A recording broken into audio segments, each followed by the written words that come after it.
Everyone is talking about the gold to silver ratio like it's a signal.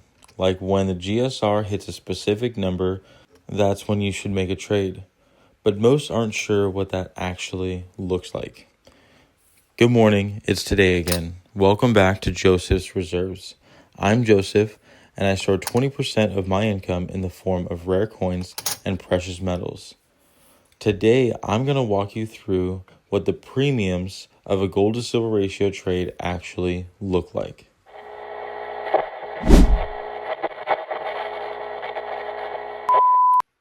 Congratulations to EC Pan Am for getting to my comments first on the last video. Go to the comments and find him down below and start a conversation with him. Right now, the gold to silver ratio is sitting right around 51.36 to 1, but it'll probably be different by the time this video is out. Instead of just thinking about that number, I want to show you exactly what that represents. Right here, I have 52 American Silver Eagles, and this is one 1-ounce American Gold Eagle. On paper, that's the trade. It's clean, it looks fair, it's almost obvious. But in order to make this exact trade, you'd have to do it peer-to-peer and find someone willing to trade their 1-ounce gold American Eagle for the 52 ounces of American Silver Eagles. But unfortunately, this is where the nuances creep in. It feels like the gold to silver ratio is telling you one thing, but unfortunately, just because you're paying in silver doesn't mean that premiums go away. So let's talk about what happens the moment you leave the chart and enter the real world, because you'll be walking into a coin shop or opening up a dealer's website unless you're able to find a peer-to-peer trade. But this is a clean, simple picture with an immediate breakdown. Suddenly, you're not just looking at one gold eagle. You're also looking at all the other gold that they have. High premium gold in most cases, special strikes, low mintage pieces, proofs, limited issues, fractional. Hey, sometimes you might even peer over at the platinum. You're going to realize that all of this silver that you've brought in gives you a bit of a high budget. And here's the honest truth. Some of these pieces are going to look really, really enticing. And sometimes this is where emotion can enter the room. This could be dangerous to your stack. Everything starts to look attractive when your budget is significantly higher than usual.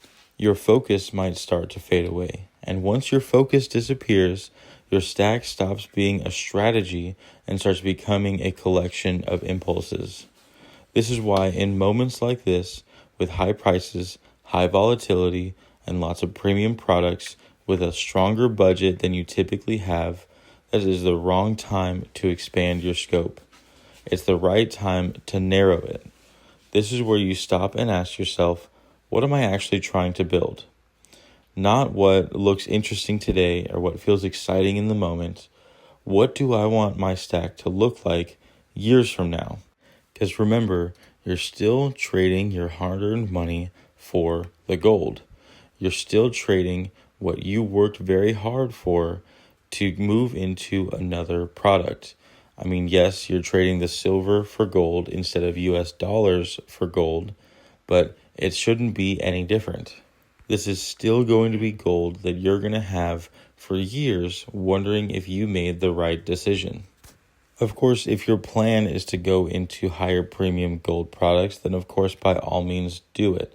But let's take a second to look at the actual math of what a real-life gold to silver ratio would look like at today's numbers. Because remember, the second you stop looking at the chart and enter the coin shop, the dealer spreads, the premiums, and volatility all change the actual number you're looking at. In the real world, 1 ounce of gold doesn't look like 52 ounces of silver. Last time I was at my coin shop, they were buying American Silver Eagles at $1.95 back of spot, and American Gold Eagles were 5.25% over spot. In the past, the coin shop might have cut a little bit of premium off the top because you're just giving them product and trading them for something else. However, today, with all of the extra volatility and how much people are actually coming into the space and buying, they're not having an issue selling it at their regular price. So we're just going to assume that there's no extra deal. However, this is where leveraging your relationship with your coin shop could be very, very important. So then after taking what we're actually going to pay for the American Gold Eagle and dividing it by the price that we're actually going to get paid for our American Silver Eagles, we'll find that our effective gold to silver ratio is actually 55.26 ounces of silver, which a little bit more quick math will tell us that that is actually a 7.5% premium on this 1 ounce of gold. And this premium will dramatically change depending on what type of silver you're choosing to buy this gold with. If it was generics, it would actually be 57.9 ounces and 12.7% premium. So for one, the silver you're paying with matters a lot. And for two, paying in this way will raise your premium significantly. Unfortunately, when you walk into a coin shop with possibly 100 or 200 ounces of silver to make a trade, adding an ounce of silver or two here and there doesn't quite feel like a lot, but the percentage shows the truth. This can effectively change a higher premium item of, say, 10 to 15% into an 18 to 25% premium item, depending on how you pay.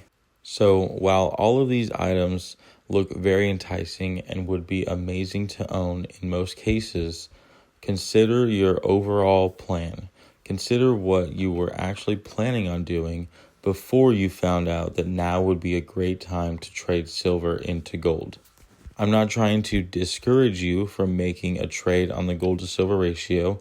I honestly do believe that now would be a perfect time to do so, and I plan on doing it myself.